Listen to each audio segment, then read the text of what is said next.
বন্ধুরা, আজ আকাশে কেমন মেঘ দেখেছেন? আপনাদেরকে কিন্তু নিয়ে আসলাম সোজা আমাদের মাঠে। দেখেন কত সুন্দর প্রাকৃতিক দৃশ্য। আপনারা তো শহরে কি দেখেন আমি জানি না, কিন্তু গ্রামের এরকম রূপ যে কাছ থেকে দেখেছে সেই জানে গ্রামের রূপ কি। তো দেখেন বন্ধুরা, মাঠে কত সুন্দর একটা দৃশ্য দেখা যাচ্ছে। তাই ভাবলাম আমি আমার বন্ধুদের দেখাবো না, তাই কখনো হয়? আমার বন্ধুরা আমাকে এত ভালোবাসে, এত সাপোর্ট করে, তো তাদেরকে তো অবশ্যই এই প্রকৃতিটা দেখাতে হয়।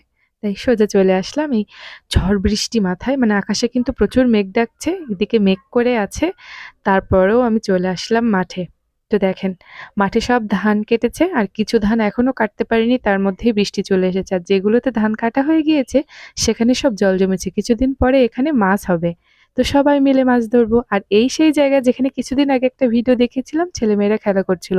তো সেখানে দেখেন জল উঠে এখন কি অবস্থা, হাঁটু সমান জল। এখানেও খেলা করবে, ফুটবল খেলা করবে বাচ্চারা। আর এদিকে দেখেন জলের স্রোত আসছে, মানে এই ধান গাছের গোড়া দিয়ে। তো ধানগুলো দেখেন পেকে আছে, কিন্তু কাটতে পারলো না, মানে অনেক মানুষের এবার ধানের ক্ষতি হয়ে যাচ্ছে। তো এই যে দেখেন বন্ধুরা, ধান পেকে কত সুন্দর দেখতে হয়েছে, সবুজ গাছ আর পাকা ধান, মানে একদম দারুণ বন্ধুরা। আর এদিকে আমার অতনু শামুক পাগল। ও যদি মাঠে গিয়েছে তো শামুক খুঁটবে আর আমাকে বলবে মা শামুক রান্না করো। ওকে যতই বলি শামুক খাওয়া যায় না, ও তবুও ওর শুনবে না, ও সেই শামুকই খুঁটবে। আর মানে আমি সেদিন কি করলাম, মুরগির মাংস ছোট ছোট করে কেটে ওকে বোঝালাম যে হ্যাঁ তুই যে শামুকগুলো খুঁটেছিলি না তারই মাংস এটা। ও খুব বলছে মজা লেগেছে, খুব ভালো করেই খেয়েছে।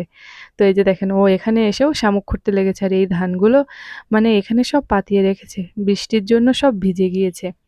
তো বন্ধুরা, এই জায়গাটায় যে এত পরিমাণে বগ আর পানকৌড়ি এসে বসেছে যে আপনাদেরকে কি বলবো। এই বগ আর পানকৌড়ির গন্ধে পুরো এলাকাবাসী অতিষ্ঠ হয়ে গিয়েছে, কিন্তু কেউ কিছুই বলে না। এরা অতিথি পাখি, এই সময়টায় এরা এসে একটু থেকে গন্ধ টন্ধ করে চলে যায়। নমস্কার বন্ধুরা, তনুর রান্নাঘরে আপনাদের সবাইকে স্বাগত জানিয়ে আবার একটা ভিডিও শুরু করছি। তো আজ তো বৃষ্টি পড়েছে ভীষণ, আর আকাশে এখনো মেঘ, মাঠঘাট সব ঘুরে এসে চলে আসলাম আম খুঁড়তে। যদি আম পাই আমের আচার বানাবো। তো তনু আর আমি চলে এসেছি আমাদের আম বাগানে। তো দেখি এখন যদি আম পাওয়া যায় কিছু, মানে গাছের থেকে খুব একটা ছেঁড়ার মতো আম এবার হয়নি। যদি নিচে পড়ে তাহলে নেব, নিয়ে আমের আচার বানিয়ে আপনাদের দেখাবো। আর এখানে একটা ছোট্ট আম আছে, এটা অতনু ছেঁড়ার জন্য ভীষণ কান্নাকাটি করছে, তো এটাই অতনুকে দিয়ে ছেড়াবো। আর একটা আম আমরা পেয়েছি বেশ ভালোই পাকা। শোনা, পাকা আমটা নিয়ে আসো তো। ওটা তো ছোট আম, বড় আমটা নিয়ে আসো। এই যে দেখেন বন্ধুরা, এই আমটা বাগানে ঢুকতেই আমরা পেয়ে গেছি প্রথমে। দারুণ গাছ পাকা আম, কিন্তু ঝড়ে পড়েছে। আর এই আমটা তুমি ছেড়ে দাও, কিরকম পারো দেখি। এই ই দাও দাও দাও। এই যে দেখেন বন্ধুরা, তো আসেন এবার বাড়িতে কিছু আম আছে, সেই আমগুলো দিয়ে আর এটা দিয়ে আচার বানানোর জন্য কাজ শুরু করে দিই। আর বাড়ি এসে দেখি ঝড়ে কিছু আম উঠোনে পড়ে আছে। তাই অতনুকে বললাম শিগগিরই আমগুলো খোটো, আমের আচার বানানো যাবে। ওদিকে তো বাগান থেকে একটা দুইটা পেয়েছি, মানে গাছ থেকে ছিঁড়তে ভীষণ মায়া লাগছে। তো বাড়ি আসতে না আসতেই দেখি বেশ কয়েকটা আম পড়েছে, তাই অতনুকে দিয়ে তোলালাম। আর এবার এই আমের আজকে দারুণ একটা আচার বানাবো, যেটা খেলে মানে ভাত দিয়েও খাওয়া যাবে, শুধুও খাওয়া যাবে। তো আচারের জন্য ভিডিওটা দেখতে থাকুন।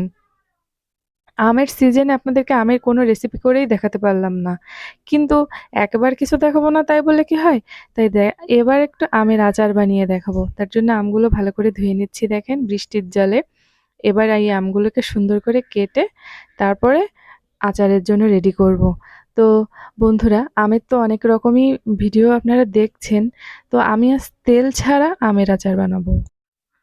আপনারা কিন্তু অনেক রকম আচার বানাতে পারেন, তো আপনাদের কাছ থেকেও শিখবো। আর আমি কিভাবে বানাই সেটা আপনাদের কাছকে দেখাবো। তো প্রথমে বসে গিয়েছি আমি আম কুড়তে। আমগুলোর খোসা ছাড়িয়ে নেব। আকাশে ভীষণ মেঘ ডাকছে, এদিকে অতনু এসে পাশে বসেছে। এবার আমগুলো সব ছাড়িয়ে নিতে হবে। এই যে দেখেন বন্ধুরা, বৃষ্টি চলে এসেছে। অতনু তো মাথায় হাত বুলাচ্ছে। আর বৃষ্টিতে ভিজে ভিজে আম কুটবো, মানে দারুণ একটা ব্যাপার। একটু বৃষ্টিতে ভেজার জন্য আমি বহুত হাউতাশ করি, কিন্তু বৃষ্টি যখনই হচ্ছে রাতের বেলা, কিন্তু দিনের বেলা আজ বৃষ্টি হচ্ছে মানে আজকে আমি ভিজবো। দারুণ মজা হবে বৃষ্টিতে ভিজতে। কার কার ভালো লাগে কমেন্টে জানাবেন। আজ বৃষ্টিতে ভিজে ভিজে আচার বানাবো, দারুণ না? মানে ছোটবেলার কথাগুলো একদম মনে পড়ে যাবে আর দারুণ মজা হবে। এই গরম, এত গরমের পরে এরকম বৃষ্টি আর তাতে আমি ভিজবো আর সাথে থাকবে আমের আচার। মানে ভিডিওটা একদম জমে যাবে। আপনারা কেউ মিস না করে অবশ্যই আমার ভিডিওটা দেখতে থাকবেন মনোযোগ দিয়ে। মানে আপনাদেরকে আমার গ্রামের পরিবেশ, বাড়ির পরিবেশ, ছেলের জ্বালাতন, মানে আমাদের ইচ্ছা অনিচ্ছা, এই যে দেখেন বৃষ্টির জল পড়ছে, এখান থেকে কোটা আমগুলো আমি ধুয়ে নিচ্ছি। সুন্দর করে আমি আমগুলো ভালো করে ধুয়ে নিয়েছি। আর এদিকে অতনু বালতি নিয়ে এসেছিল বৃষ্টির জল ধরবো। বৃষ্টির জলে চান করতে ভীষণ ভালো লাগে, বিশেষ করে আমি শ্যাম্পু করি বৃষ্টির জলে। তো এবার আমিও একটু বৃষ্টিতে ভিজবো। তারপরে উঠোনে বেশ কাদাও হয়েছিল, জলও হয়েছিল, তাই অতনু বলছিল যে একটু ভিজবে, তো ওকে একটু দিলাম। সবসময় আটকে রাখলে বাচ্চা হয় না, একটু সময় ছেড়ে দিতে হয়, ময়লা মাটি আমি ওকে মাখাই না, কিন্তু আজ একটু দিলাম যে না থাক, ও একটু মন খুলে খেলুক। এই দিনগুলো তো ওর আর ফিরে আসবে না, যেমনটা আমি হারিয়েছি। তাই ওকে একটু ছেড়ে দিলাম, খেলা করুক। এই যে দেখেন বান্দরটা কি পরিমাণ আনন্দ করছে, মানে ও যেন একেবারে ছাড়া পেলে এমন করে যে আমি অতিষ্ঠ হয়ে যাই। তো যাই হোক, এই যে দেখেন আবার কাদা মাখছে। ও যে এত দুষ্টু, কিন্তু আবার অনেক ভালো, অনেক ভালো ছেলে আমার। যাই হোক বন্ধুরা, আবারও আসেন আপনাদেরকে একটু মাঠটা দেখে আসি বৃষ্টির সময়। মাঠে কি অবস্থা একটু দেখি, আমার মতো কারা কারা বৃষ্টিতে ভিজতে একটু দেখে আসি। এই যে দেখেন একদল চলে এসেছে, এরাও বৃষ্টিতে ভিজছে। আমার তো আমটাম কোটা শেষ, এবার একটু বৃষ্টিতে ভিজে তারপরে চান দান করে তারপরে আচার বানাবো। এই যে দেখেন বৃষ্টিতে এরা এখানে খেলা করছে, দেখেন দুষ্টামি করছে এখানে এসে বৃষ্টিতে। আমাকে বলছিল বৌদি আসো একটু ভিজি, আমি বলছি তোরা ভেজ, আমি একটু তোদের ভিডিও করি। তো এই যে দেখেন বন্ধুরা, ওরা এইসব দুষ্টামি করছে আর আমি তো বৃষ্টি টিষ্টিতে ভিজে টিজে একদম একাকার। তারপরে আবার বাড়ির দিকে যাচ্ছি, এবার চান টান করে ঠাকুর সেবা দিয়ে তারপরে আচার বানাতে বসে যাবো অতনুকে খাইয়ে। এই যে দেখেন বাড়িতে চলে এসেছি, আর বাড়িতেও দেখেন কি পরিমাণ বৃষ্টি। মানে আমার কিন্তু বৃষ্টি দারুণ লাগে বন্ধুরা। আর গাছে গাছে সব আম, ফুল, ফল, মানে খুবই গ্রামীণ জীবন, মানে খুবই সুন্দর। আপনারা দেখলেই বুঝতে পারছেন বৃষ্টি মানে আনন্দ। তো সে কথা তো আর মিথ্যে নয়। এবার রান্না শুরু, মানে আচার বানানো কাজ শুরু। নিয়ে নিয়েছি পাঁচফোড়ন, শুকনো ঝাল আর গরম মশলার ওই যে কাঠ মতোটা, আর এলাচটা আমি নিচ্ছি না, সরি এলাচটা নিচ্ছি, লবঙ্গটা নিচ্ছি না। যাই হোক, আমার এই গরম মসলা জিনিসটা গুলিয়ে যায়। এবার নিলাম জিরে আর তেজপাতা। তো শুকনো খোলায় দারুণ করে ভেজে নেবো, একেবারে পুড়িয়ে ফেলবো না, আবার কাঁচা কাঁচাও থাকবে না। তো এই মশলাটা আমি প্রথমেই শুকনো খোলায় ভালো করে নাড়িয়ে চাড়িয়ে নিচ্ছি, বেশ একটু মড়মড় করে ভেজে নেব। তারপরে এটা নামিয়ে দেব। আবার ওটা নামানো হয়ে গিয়েছে, এবার আমি ওই কড়াতেই দিয়ে দেব এই যে কেটে রাখা আম। দেখেছেন আমের এই যে শক্ত শক্ত, এগুলো আমার আচারের সময় চিবাতে বেশ ভালো লাগে, আচার বানালে। তো এই যে আমার আমগুলো, এবার আমি দিয়ে দেবো চিনি। আপনারা ভাবছেন এতটুকু আচার বানিয়ে কি করব? আসলে চিনির যা দাম বেড়েছে, মানে বেশি বেশি করে যে বানাবো সে উপায়ও নেই। যদি একটু দাম কমতো তাহলে অনেক বেশি বেশি বানাতাম। তবু এই আচারটা এইটুকুই বানাবো, আরও অন্যান্য আচার তো বানাবো, এই জন্য একটু কম কম করে বানালাম। বেশি বানালে আমাদের আবার খাওয়ার লোক হয় না।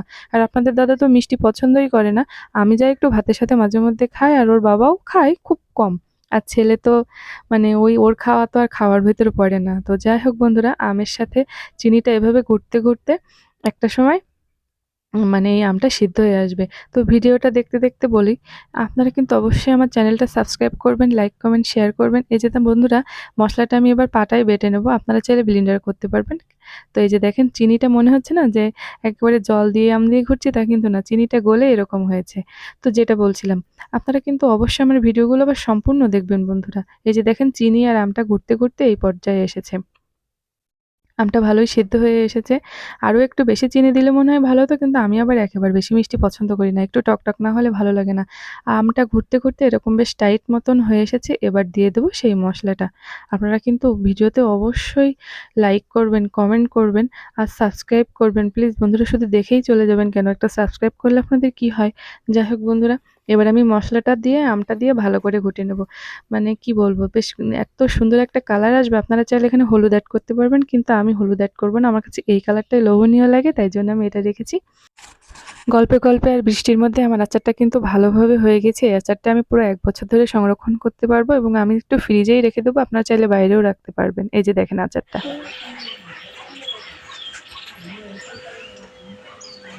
হ্যাঁ এই রাখ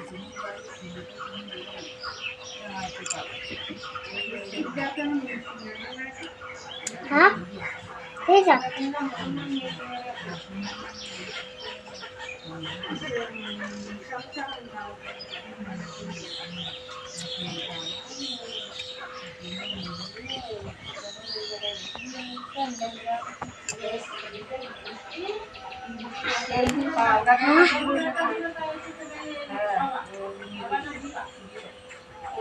রোদে দেখতে ঘুর।